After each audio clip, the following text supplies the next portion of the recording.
Hi, this is Notepad. I'm your host, Ibrahim Sani. We just can't get enough of Dr. Veerinderjeet Singh. So joining us is, of course, Dr. Verinder talking more about how to improve the accounting profession. Let's talk a little bit more about young men and women applying for qualification from the accounting bodies, be it CIMA, ACCA, EICW, ACCA, MICPA, CPA, Australia, why not? Yeah. So let me... No, hang on. Yeah. My question to you is, a large chunk of them today, the syllabus of today, a large chunk of it involves a lot of ethics, involve a lot of understanding of how the role of them being guardians to the institutions that they're in and the society that they're operating in.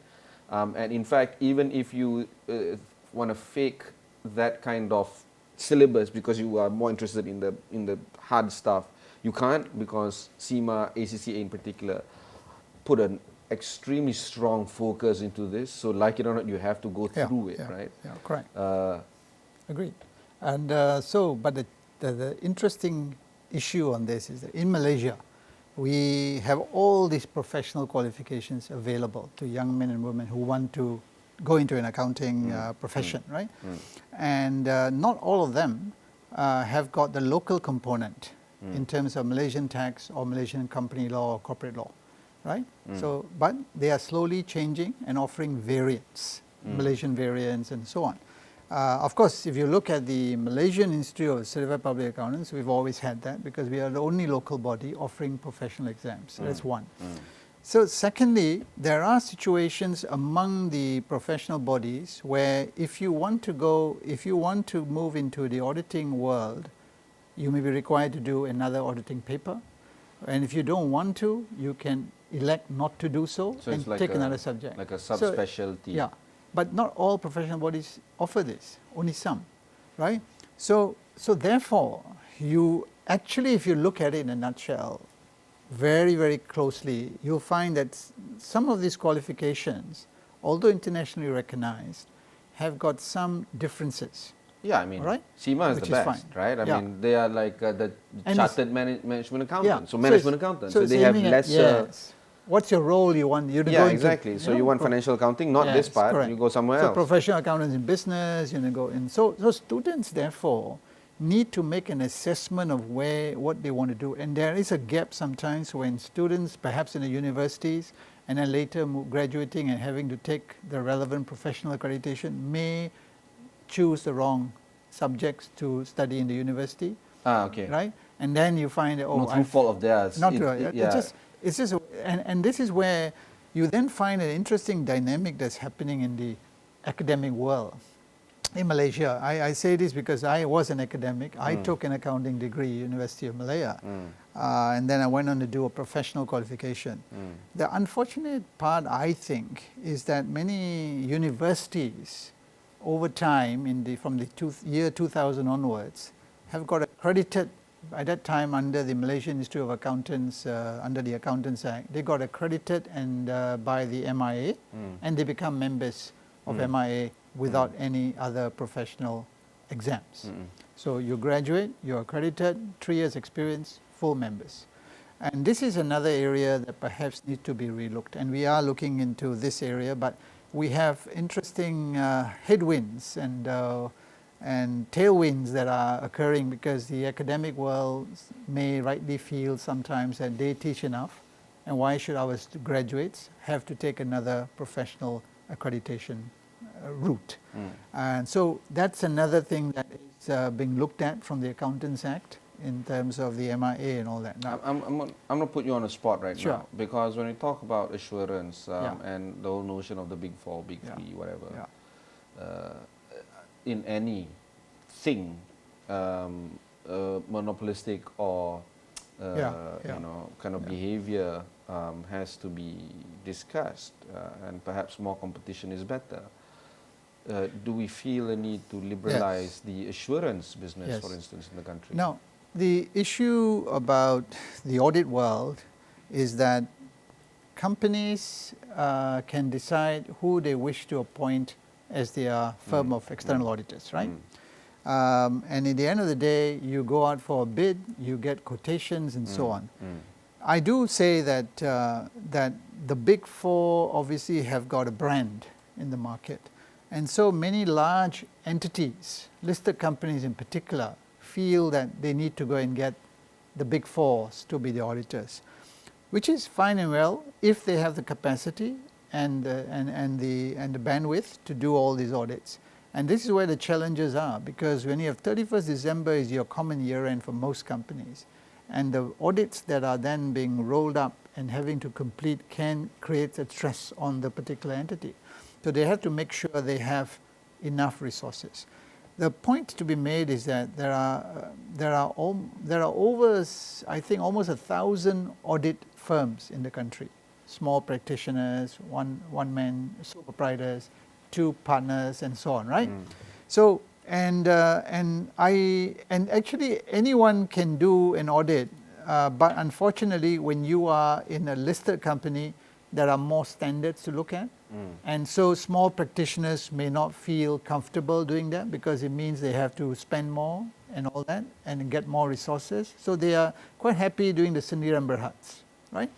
The big four traditionally are stronger because they have got essentially very good training internally. All their staff go for professional accreditation. Even though they are graduates, they have to take one of the professional routes. And they have international standards that they do apply across the board, across the whole network that they have. So therefore, they actually are a good training ground for accountants. And the question that arises is, I give you an example of banks, financial institutions in Malaysia. Is essentially only the big four audit financial institutions. And that's because Bank Negara Malaysia is comfortable only with the big four. I think that needs changing. And I think you should move it up maybe to the big 10 and let the others build their resources, give them time, give them there was a time when there was a big 10, if you remember. There was. But even now you can make anyone the big 10 as long as they're top 10, you just move right? So for example, you have many in the mid-tier. And they do handle listed companies. See, I'm going to say things that are going to perhaps frustrate some of our colleagues in the accounting world. When you say things like oligopoly is of course with little market participants, none of which have a market hold position because that's how it is. But the one we have right now when it comes to the big four is not an oligopoly, it's a cartel. A cartel being the textbook definition of small limited of players playing into the scene with no other competitors coming in. The word cartel is quite popular lately. Yes. I mean in the political space, but this is what it is, right? You have small or limited number of players with no new entrants coming into the scene. That's a cartel. It's not even an oligopoly. But there are new entrants. It's just that they choose to go into the space that they're comfortable with. And rather than get themselves up auditing the larger entities and even trying to say build up resources to be able to audit a financial institution. And many of them run shy of this. But I have said before in various other sessions, perhaps it's time to look at maybe the top 10 or the top 15 firms by whatever measure or size you want. Allow them the ability to audit large firms, allow them the ability to audit financial institutions, give them a time period to build resources, and then allow banks or insurance companies to take bids from them, right? When they are bidding for the job and giving quotations and all that. That's what should happen. And I perhaps urge Bank Negara Malaysia to start that, at least in terms of financial institutions. But it means you need to send a feeler out that I will encourage this in a 3 to 5 year time frame. Please build your capabilities. Is that happening now, do you think? Well, I think central bank hasn't really come forward on all this, and it's right now only the big four are able to. Reason is simple. They have the capacity, the training, and the ability to do those audits because they've built. Why can't these, I guess, smaller or mid-sized players raise funds the way we see in all the other businesses out there? Actually, it's all about investing. So in the end of the day, unfortunately, even audit firms look at it from the point of view of bottom line. And do I invest, throw money in, and hope to reap rewards? That's how a business should operate. But there are always push and pull factors. So I agree with you. If you're looking at, I give some examples without giving preference in terms of firms. You have firms like internationally Crowe, Mazars, and so on, right? And Grant Thornton. In other countries, they do audit the larger entities and financial institutions. Perhaps in this part of the world, they don't. And so perhaps they have the capability. And if they don't have it in-house, here in Malaysia, they can import it from the other sister firms that they have across the world. This is how the Big Four started. Of course. Right? And it's time to do that. But to do that, there must be a statement torn from the top, from the regulator saying, we want to encourage this. And that hasn't happened at the moment, and I would like Bank Negara Malaysia to do that. And perhaps then over time, we'll have more auditors to choose from. Because imagine, you have only 4, and you have conflicts all over. They do certain other work for you and certain other work for you. Everyone is conflicted, so what is left? So therefore, I certainly think that's the right way to go. So to put into context, if Bank A is being audited by firm C, for instance, and that firm C also provides some sort of IT development project for the same bank, or consulting for that different project. So then can the audit firm audit itself? Now, I'm sure that there are some exceptions. Yes, and of course provisions that they apply to, but that's the point. There will be conflicts, particularly in an area where the banks have seen some some consolidation and shrinkage. The audit firm is just small, and now you have small people auditing a small industry, and then in the end. Let me tell you what has happened in the UK. Recently, announcements in the UK is they are focusing a lot on auditors because they had the Carillon and the BHS failures, and they've renamed. None of which can surpass 1MDB. In terms of numbers, But they have decided to look at the auditing profession deeper, and they have formed a new regulatory body, and they have actually, you've seen the big firms selling off their other consultancy practices and to only focus on auditing. Now, if you're looking at, with my own personal view, if you're looking at independence, you always ask the question, I sit on audit committees and we always have this question of, are you independent? And invariably we'll get the answer that we are independent. But if you're handling other work for the entity, tax or IT projects and so on, can you really say you are fully independent? The reason why this is allowed is because the ethics rules that we have in Malaysia does allow an auditor to handle a certain amount of other work like tax and so on, as long as it has a certain threshold. I think 25% or so of the total fees that you make, 25 can come from other work. But then there's gaming there as well. I mean, so if I have an intention to bill you for 1 million, it doesn't matter how I divvy up the 1 million bucks. The point is, rules are rules, they are there. But maybe that should be changed also. That should be looked at. But it's an international rule, by the way. So you find that things are changing in certain countries. Malaysia tends to look at what others do and wait for the change. And I think we like to say that we do a lot of great things. We're sometimes first in the world to do this. But when it comes to this kind of rules, perhaps we should up the game. We should perhaps do it ourselves. Independence is important, right? And perhaps that could be one of the changes that we should consider going forward, that external auditor only does external auditing work.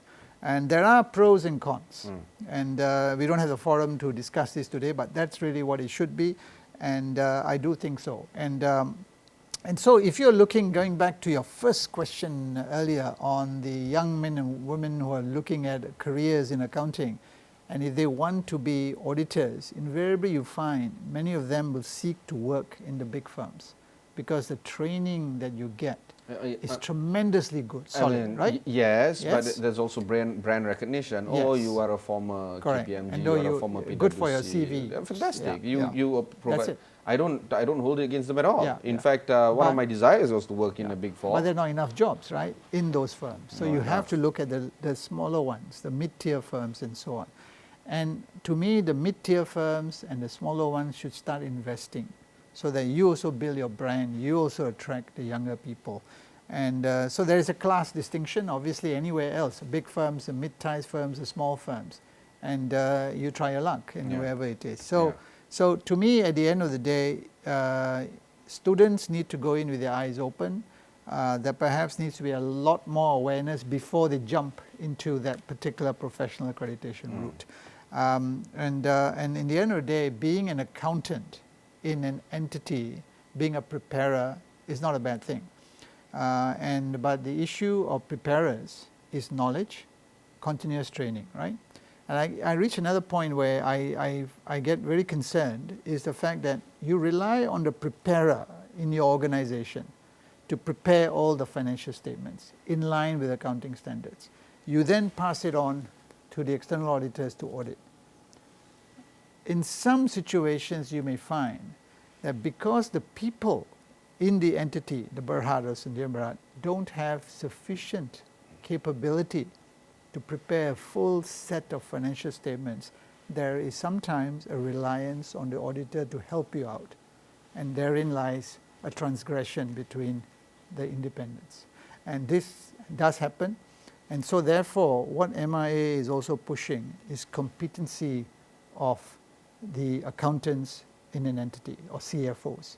And we have a framework that we have issued, and we're trying to push that across to say that preparers need to be well educated, aware, CPD, and so on. The companies need to spend money on training their people. And also pay Yes. resources. One of the reasons why staff is not competent, I wouldn't say incompetent or less competent, is because they don't have the money to pay the proper competent individuals. Correct. So the value proposition, and therefore this means that the accounting function, the corporate reporting function in an entity, in a company, really needs to be well funded. And if companies... Which falls back to what we discussed the last time we were here, which is limited budget. Limited budget. And if companies don't understand this, then they are heading for trouble eventually. When something goes wrong, who do you blame? The accountants, because the accountant prepared the accounts as well. Yeah, but invariably people tend to blame the auditors. Yeah. Right? But you should look inside. You also have internal auditors looking at the control systems. They should also be. Then you have the audit committee getting assurance from these people that you prepared it in accordance with financial statements. Have you done it well? Everybody says yes. But if that's a false statement, then take action. If auditors are finishing the job for the preparation of a full set of accounts, that's a conflict. That's a conflict. Because auditors are meant to audit the finished product. I agree. Right?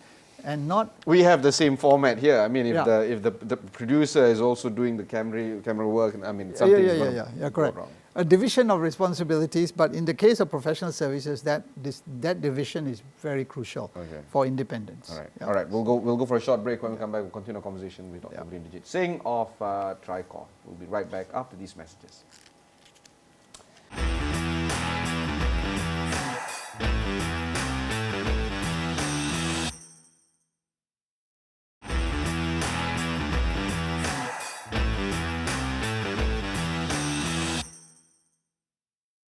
Welcome back. I have with me Tricor Non-Executive Chairman, Dr. Veerinderjeet Singh. We have to wrap up our conversation a bit. I just want to talk a little bit more about where this country is going. It seems like the entire duration that you've been on this show, and this marks the third time you've been on this show, twice in this studio, once at home in the comforts of our living room. We are talking about items that, I don't know whether you're familiar with the, was it Eisenhower matrix, urgent, important, important, urgent, urgent, not important, that kind of stuff. It seems that what you're talking about is more of important, but seems to be not urgent. Well, I would say it's urgently important. And it should be taken up. But if you're the finance minister, we were talking about this last year. And so if there's government debt, there's stimulus program. So there you are. So you have to prioritize. 800,000 people unemployed. It's important, very important, it's urgent, but you have so many urgent priorities, right? So obviously the Minister of Finance will prioritize. And right now it's been the COVID-19 issues, the debt issues and so on, right? And when you come down to the aspects of corporate governance and even the accounting world, it's down there in the schedule. And this is a sad state. So at the end of the day, you don't really rely, you shouldn't rely on the finance minister alone to give you the mandate. Unfortunately, civil servants, all departments wait for direction from the minister, which is a very, very, to me, if I'm looking at a corporate world, it's, you do look at a CEO to give you direction, and it's quite easy to give you direction, but sometimes it's like... exercise initiative. Yes, and the minister may not be well briefed as well to say something. So Is there something wrong with the system? Yes, where there the is civil something wrong. servants are feeding information on One not finance feeding minister information? ago came on this show and was asking me what do I think the real problem is, and I gave my own version of an answer of what is happening. And he says actually what I think, and he admitted on the show, he says, and this is Lim Guan Eng, and he was mentioning that the biggest problem at that point in time about 1MDB and all the other financial cases, the flow. The flow. The civil servants were not voicing their worriness, their concerns, the impropriety that is happening. Yeah. They were all silent. They were all, in that fault, they were all complicit. In a nutshell, I do agree with that concept that you just elaborated on. And the same thing can be said if we ever have a chance to have another session on tax reforms. We can also talk about the same content. The question is ownership and pushing the agenda. Shouldn't civil servants be the technocrats? They should push the agenda, that what is important for the nation, and they should be advising, informing, and educating the relevant parties. So I think you are right that this is a gap in our structure, not only in Ministry of Finance, all ministries, where the civil servants can decide what should be a priority and push it up, right? So they actually need to look at the nation, they need to look at the national agenda and really push all relevant stuff up, because corporate reporting, corporate governance, in the light of all these scandals, not only here but elsewhere around the world, you mean to say this is not a priority of utmost importance? It is. It is. So, and most urgently needed to be addressed. Yes. Not just that. I agree. Right. And look at the amount of money that we have lost in this particular 1MDB issue. How the government now has to recover and try to fund this debt that's been created, and we have to service the debt for years to come. Yep. So isn't that itself telling you that it is a very big issue, staring right in your face, and yet people are skirting the issue and sidestepping it as if it's just a blip. Yeah. Right? Okay, that was our conversation with Dr. Veerinderjeet Singh of Tricor. And of course, if you've missed any part of this interview, just head on to astroawani.com. There's plenty of interviews like this that can be found there. Thank you very much for watching. Until next time.